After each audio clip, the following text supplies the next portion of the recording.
مہینہ عطا نہیں کیا۔ رمضان المبارک کا یہ بابرکت مہینہ جو عطا کیا، یہ اللہ کے نبی کریم صلی اللہ علیہ وسلم کے طفیل میں عطا کیا۔ اور رمضان المبارک کو یہ برکت، یہ رحمت، یہ فضیلت جو حاصل ہوئی، جیسا کہ اس سے پہلے بھی میں نے آپ سے کہا تھا، یہ فضیلت قرآن کی وجہ سے حاصل ہے۔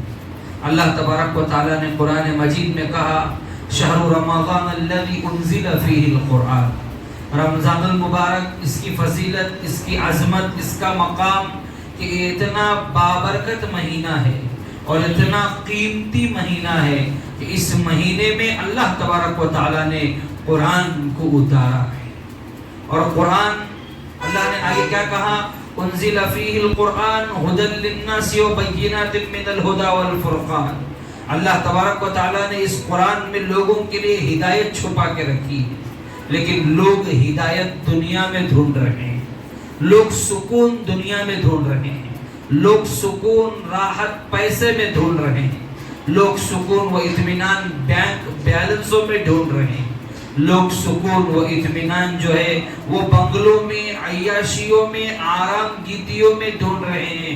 لیکن اللہ نے کہا الذین آمنوا وتطمئن قلوبهم بذکر اللہ، سکون و اطمینان، راحت، یہ ساری چیزیں یہ دنیا کے پیسوں میں اللہ نے نہیں رکھی ہے، یہ دنیا کی دولتوں میں اللہ نے نہیں رکھی ہے۔ یاد رکھیں، ان رمضان کے روزوں کو ہم نے چھوڑا اور اس کے بدلے میں ہم لوگ پیسہ کمائے، اس کے بدلے میں ہم لوگ دولتیں کمائے، اس کے بدلے میں ہم لوگ مال کمائے۔ یاد رکھنا، وہ مال اللہ ایسی جگہ لگائے گا جہاں آپ کا وہم و گمان بھی نہیں ہو، کیونکہ رمضان المبارک کا یہ بابرکت مہینہ ہے۔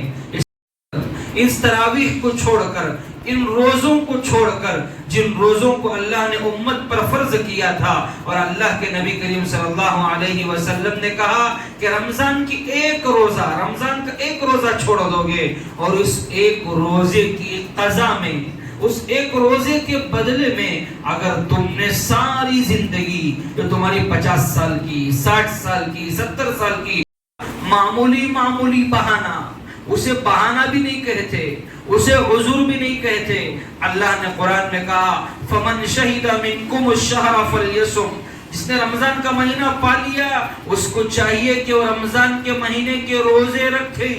روزے کسی بھی درجے میں آپ کو معاف نہیں ہے، لیکن اللہ نے قرآن میں آگے کہا فمن کان منکم مریضا او علی سفر، بیمار رہے یا مسافر رہے تو ایسے آدمی کے لیے روزے کی قضا ہے، لیکن امت کا ایک بہت بڑا طبقہ نہ مسافر ہے نہ بیمار ہے۔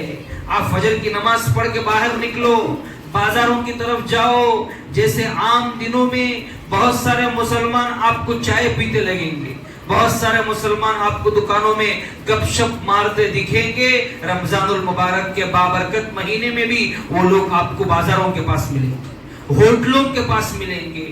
یہ رمضان المبارک کا یہ بابرکت مہینہ، اس کی مسلمانوں کے پاس وقت چلتے چلتے اس کی مسلمانوں کے پاس قدر جاتی رہی ہے۔ آج یہ روزہ سائنسی اعتبار سے بھی فائدہ مند ہے، شرعی اعتبار سے بھی فائدہ مند ہے، اور اللہ کے نبی نے اس مہینے کو اتنا اونچا مقام دیا کہ اس مہینے کی تمنا اور اس مہینے تک پہنچنے کے لیے اللہ کے نبی نے امت کو 2 مہینے پہلے دعا سکھائی، اور 2 مہینے پہلے اللہ کے نبی نے امت کو یہ تلقین کی، یہ بتایا کہ دعا اللہ کے پاس مانگو کہ اللہم بارک لنا فی رجب و شعبان وبلغنا رمضان، کہ اے اللہ میرے رجب کے مہینے میں اور شعبان کے مہینے میں اے اللہ ہمارے برکت دیجئے اور رمضان تک پہنچائیے۔ جب رمضان کو پہنچ گئے، جس رمضان کے مہینے میں اللہ نے قرآن کو اتارا، جو رمضان کا مہینہ ہماری زندگیوں کا تبدیلیوں کا مہینہ ہے، جس رمضان کے مہینے پر اللہ نے مغفرت کا وعدہ کیا ہے، جہنم سے خلاصی کی سرٹیفکیٹ آپ کو دی جا رہی ہے، جہنم سے نجات کی سرٹیفکیٹ آپ کو دی جا رہی ہے، اور اللہ کے نبی نے کہا اولہ رحمہ واوسطہ مغفرہ، یہ رمضان کا مہینہ اتنا بابرکت مہینہ ہے کہ اس کے پہلے عشرے میں اللہ نے رحمتیں اتاری ہے، واوسطہ مغفرہ، درمیانی عشرہ پاؤ گے، درمیانی عشرے میں اللہ تمہارے لیے مغفرت رکھا ہے، وآخرہ، اور اس کا آخری عشرہ رمضان کا اللہ تمہیں جہنم سے خلاصی دے رہا ہے۔ جہنم سے آزاد کرا رہا ہے. اللہ سارے انعامات دینے کے لیے تیار ہے، لیکن آج امت کا حال دیکھو کہ امت کس حالت میں جا رہی ہے کہ معمولی بہانہ کہ کیا بہانہ، کہیں کو بھی روزہ نہیں رکھے، حضرت سحری کو اٹھنے میں دیری ہوگی. اگر وہی آپ کی فلائٹ رہی اور آپ کی فلائٹ سمجھو 5 بجے رہی، تو آپ کو کسی ملک کا سفر کرنا ہے کاروبار کے لیے، پیسوں کے لیے، دنیا کمانے کے لیے، تو آپ کیا کریں گے؟ 3-4 گھنٹے پہلے، 5 گھنٹے پہلے ڈرائیور کو اپنے گھر کے پاس بک کر کے بلا لیں گے نہیں بلائیں؟ اور 2-3 گھنٹے پہلے آپ ایئرپورٹ پہنچ جائیں گے. کہیں ایسا نہ ہو کہ ٹریفک میں میری فلائٹ چھوٹ جائے. کیونکہ آج ہمارے پاس پیسوں کی قدر و قیمت ہے، آج ہمارے پاس دنیا کے سکوں کی قدر و قیمت ہے. آج انسان کیا سمجھ لیا کہ پیسہ ہی سب کچھ ہے، اور لوگوں کی زبان کی یہ بولتی ہے پیسہ نہیں تو کیسا، پیسہ نہیں تو کیسا، پیسہ ہی سب کچھ ہے. یاد رکھو پیسہ ہی سب کچھ نہیں ہوتا، سب کچھ تو خدا ہوتا ہے. خدا جو کرنا چاہتا ہے وہی کرتا ہے. اگر پیسہ سب کچھ ہوتا تو کرونا نے امت کو یہ سبق دے کر گیا کہ پیسے رہتے ہوئے آپ اپنی جان نہیں بچا سکتے، پیسے رہتے ہوئے آپ اپنی شان سے نہیں خرید سکتے. یہ خدا کی بنائی ہوا، خدا کا بنایا ہوا جسم، یہ خدا کی بنائی ہوئی قدرت، یہ گھٹی ٹوٹ جائے گی. آپ پیسے رہتے ہوئے، آپ کے پاس کروڑ پتی رہنے کے باوجود آپ جو ہے پیسوں کے ذریعے سے ہڈی کو ٹھیک تو کرا سکتے ہو، لیکن خدا کی قدرت کو آپ سیدھا نہیں کر سکتے. کر سکتے ہیں کیا؟ نہیں کر سکتے. تو لوگوں کی زبان ہے آج پیسہ نہیں تو کیسا. آج ساری چیزیں پیسے پر لوگوں نے محمول کر لیا. آج لوگ کیا کرتے ہیں؟ پیسوں پر لوگوں کو تولتے ہیں. انہیں کون سے برانڈ کے کپڑے پہن رہا، انہیں کون سے برانڈ کا جھوپا پہن رہا، انہیں کون سے برانڈ کی واچ پہن رہا، انہیں کون سے برانڈ کا فون رکھ کر ہے، انہیں کون سے برانڈ کی گاڑی رکھ کر ہے. یاد رکھو محترم سامعین، دنیا کے لوگ برانڈ پر تولیں گے، لیکن کفن برانڈ کا نہیں ہوگا. کفن آج تک کسی کا برانڈ نہیں. اور اللہ نے قرآن میں صاف اعلان کر دیا اذا جاء اجلهم لا يستأخرون ساعة ولا يستقدمون. جب موت کا فرشتہ آئے گا 1 منٹ کی جلدی بھی نہیں ہوگی اور 1 منٹ کی تاخیر بھی نہیں ہوگی. اور جب موت کا فرشتہ آئے گا اللہ نے طے کر دیا ہے کل نفس ذائقۃ الموت. کیا ہے؟ ہر نفس کو موت کا مزہ چکھنا ہے، ہر نفس کو چکنا ہے. کوئی خدا کے موت سے نہیں بچنے والا.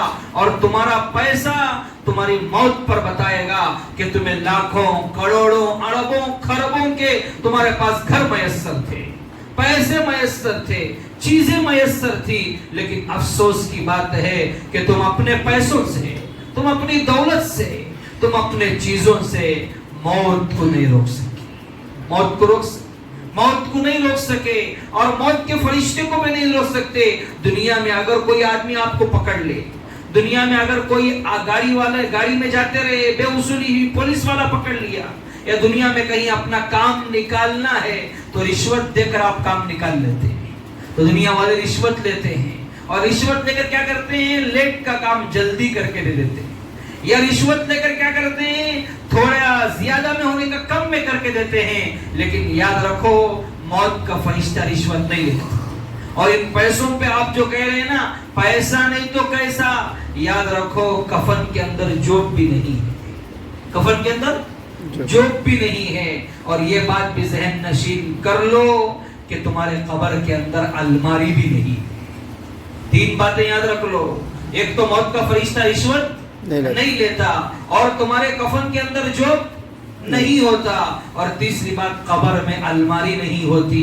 جب موت کا فرشتہ رشوت نہیں لیتا اور کفن میں جوب نہیں ہے اور قبر میں الماری نہیں ہے، یاد رکھو جن پیسوں کو آپ چھوڑ کر جا رہے ہو، جن پیسوں کی بنیاد پر آج آپ لوگوں کو نچلا دکھا رہے ہو، جن پیسوں پہ آج آپ لوگوں کو توڑ رہے ہیں نا، یاد رکھو آپ کے جانے کے بعد وہ پیسہ خود آپ کی جان کے لیے عذاب بن جائے گا، آپ کی جان کے لیے وبال بن جائے گا. اگر آپ نے پیسوں کی زکات نہیں نکالی، اگر آپ نے پیسوں کا حق ادا نہیں کیا، تو یاد رکھو وہی پیسہ کل قیامت کے دن حشر کے میدان میں تمہیں اژدہے کی شکل میں تمہارے گلوں میں ڈال دیا جائے گا، تو میں کیا بتا رہا تھا؟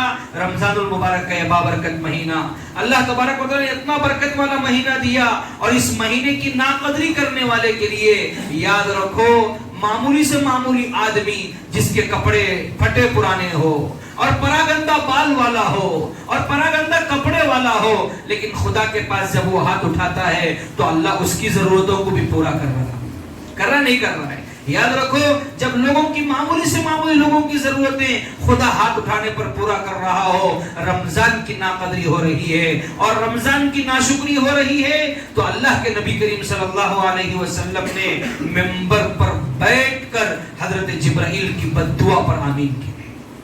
حضرت جبرائیل جو فرشتوں میں سب سے اونچا مقام رکھنے والا فرشتہ، جو اللہ کے نبی کے پاس وحی لے کر آتے تھے، اور کئی مرتبہ اللہ کے نبی سے انہوں نے ملاقات کی، اور رمضان المبارک کا یہ معمول تھا کہ حضرت جبرائیل اور اللہ کے نبی دونوں رمضان میں قرآن سناتے تھے۔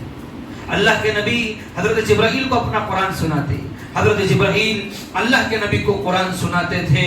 ایک تو ساری دنیا اللہ تبارک و تعالیٰ نے جن کی بدولت بنائی، ہمارا گمان، ہمارا عقیدہ یہی ہے کہ اگر محمد نہ ہوتے تو کچھ بھی نہ ہوتا۔ ہمارا عقیدہ یہ ہے، ہمارا گمان یہ ہے، اور ہمارا دماغ یہی کہتا ہے جس کی بدولت اللہ نے ساری دنیا بنائی ہے، اور جس کی بدولت اللہ کل قیامت کے دن حشر کے میدان میں فیصلے کو بھی قائم کریں گے، اور اگر محمد دنیا میں نہ ہوتے تو کچھ بھی نہ ہوتا۔ محمد صلی اللہ علیہ وسلم ممبر کی پہلی سیڑھی پر جو ہے قدم رکھتے ہیں، حضرت جبرائیل کہتے ہیں کہ نبی جی، ہلاکت و بربادی ہو اس شخص کے لیے جو اپنے والدین میں سے کسی کو پائے یا ان دونوں کو پائے اور پا کر وہ جنت کا مستحق نہ ہو۔ حضرت اللہ کے نبی کریم صلی اللہ علیہ وسلم جبرائیل علیہ السلام بد دعا کرتے ہیں، اور اللہ کے نبی اس بد دعا پر کیا کرتے ہیں؟ آمین کہتے ہیں۔ جب اللہ کے نبی دوسری سیڑھی پر چڑھتے ہیں تو حضرت جبرائیل کہتے ہیں ہلاکت و بربادی ہو اس شخص کے لیے جس نے رمضان المبارک کا یہ بابرکت مہینہ پایا ہو، برکتوں والا، رحمتوں والا، عظمتوں والا مقدس مہینہ پایا ہو، اور اس مہینے کو پا کر اس مہینے کی ناشکری کرتے ہوئے، اس مہینے کی ناقدری کرتے ہوئے نہ اس مہینے میں روزہ رکھتا ہو، نہ اس مہینے میں قرآن سے اس کا کوئی تعلق ہو، نہ اس مہینے میں اسے مسجدوں کو آباد کرنا ہے، بس اسے اس مہینے میں کیا کرنا ہے؟ پیسے کو بڑھانا ہے، پیسہ کمانا ہے۔ مسجدوں میں قرآن پڑھ رہے ہیں، مسجدوں میں قرآن سنائے جا رہے ہیں، مسجدوں میں قرآن کی آوازیں گونج رہی ہے۔ امت کا ایک بہت بڑا طبقہ جو دیندار ہونے کے باوجود، جو اپنے آپ کو دیندار کہتا ہے، جس کے سامنے دین کھلا ہوا ہے، ہم تو آج کیا کر رہے ہیں؟ غیروں پر انگلیاں اٹھا رہے ہیں، اور غیروں سے یہ کہہ رہے ہیں تم ہماری قرآنوں پر انگلیاں اٹھا رہے ہو، تم ہماری حدیثوں پر انگلیاں اٹھا رہے ہو، تم نمازوں پر انگلیاں اٹھا رہے ہو، تم اذانوں پر انگلیاں اٹھا رہے ہو۔ ارے مسلمانوں، تم خود براہ راست دین پر آ جاؤ، اور اللہ نے قرآن میں جو کہا یا ایھا الذین آمنوا ادخلوا فی السلم کافہ، دین میں پورے کا پورا داخل ہو جاؤ۔ یہاں مسجد میں تراویح ہو رہی ہے اور ہم تم وہاں بازاروں کو آباد کر، وہاں بازاروں کو آباد کر۔ اور رمضان مبارک کا یہ بابرکت مہینہ، روزوں کی حالت میں نمازیں چھوڑ کر، وہ بھی فرض نماز چھوڑ کر، سنت مؤکدہ نماز چھوڑ کر تم کیا کر رہے ہو؟ خرید و فروخت میں لگے ہو۔ ایسا خرید و فروخت کیا فائدہ جو خدا کی ناراضگی پر ہوئی ہو؟ ایسے کپڑے کے کیا فائدے؟ ایسی پرچیسنگ کا کیا فائدہ؟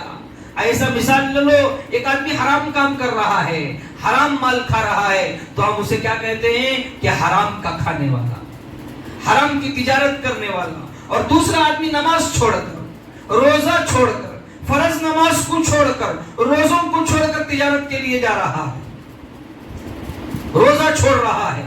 روزے کی کوئی عظمت نہیں ہے۔ عام دنوں میں جیسا اٹھ کے جاتا تھا، ہوٹلوں میں ناشتہ کرتا تھا، دکانوں کے پاس جو ہے کھڑے ہو کر چائے پیتا تھا، ایسے رمضان مبارک کے بابرکت مہینے میں بھی وہ ایسے ہی کر رہا ہے۔ تو جب حضرت جبرائیل نے کہا، یاد رکھو بہت گہری حدیث آپ کو سنا رہا ہوں، حضرت جبرائیل نے کہا ہلاکت و بربادی ہو اس شخص کے لیے جس نے رمضان المبارک کا یہ بابرکت مہینہ پایا ہو اور پھر بھی اس کی مغفرت نہ ہو۔ تو اللہ کے نبی نے اس پر بھی آمین کہا۔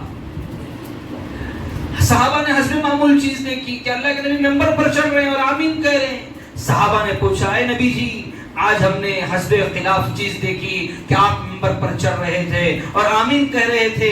تو اللہ کے نبی نے کہا صحابہ حضرت جبرائیل میرے پاس آئے تھے اور انہوں نے جب پہلی سیڑھی پر میں نے قدم رکھا تو اس وقت انہوں نے کہا ہلاکت و بربادی ہو اس شخص کے لیے جس کے والدین زندہ ہو یا ان دونوں میں سے کوئی ایک زندہ ہو اور پھر بھی وہ جنت کا مستحق نہ ہو رہا ہو. تو میں نے اس پر آمین کہا. اور جب میں دوسری سیڑھی پر قدم رکھا حضرت جبرائیل نے کہا ہلاکت و بربادی ہو اس شخص کے لیے جس نے رمضان مبارک کا یہ بابرکت مہینہ پایا اور پھر بھی اس کی مغفرت نہ ہوئی ہو. میں نے اس پر بھی آمین کہا. اور جب تیسری سیڑھی پر میں نے قدم رکھا حضرت جبرائیل نے کہا ہلاکت و بربادی ہو اس شخص کے لیے جس کے سامنے نبی کا ذکر ہو اور وہ پھر بھی نبی پر درود نہ بھیجتا.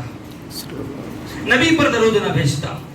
اس سے پہلے بھی میں نے آپ سے کہا تھا کہ جمعرات کی مغرب سے جمعہ کا دن شروع ہو جاتا ہے تو کم از کم اس بات کی کوشش کرنا, کم از کم اس بات کی فکر کرنا کہ جمعہ کے دن کم از کم نبی پر جو ہے 2,000 مرتبہ 3,000 مرتبہ نبی پر درود شریف پڑھنا. لیکن امت کا معمول نہیں ہے. نماز پڑھ لیے فوراً نکل گئے. سنتوں کا نہ اہتمام, نہ درود شریف کا اہتمام, نہ درود شریف بیٹھ کر پڑھنے کا اہتمام. ہفتے میں ایک دن ہم نبی کے لیے تھوڑا وقت نہ دیں تو پھر نبی کے امتی ہونے کا کیا فائدہ.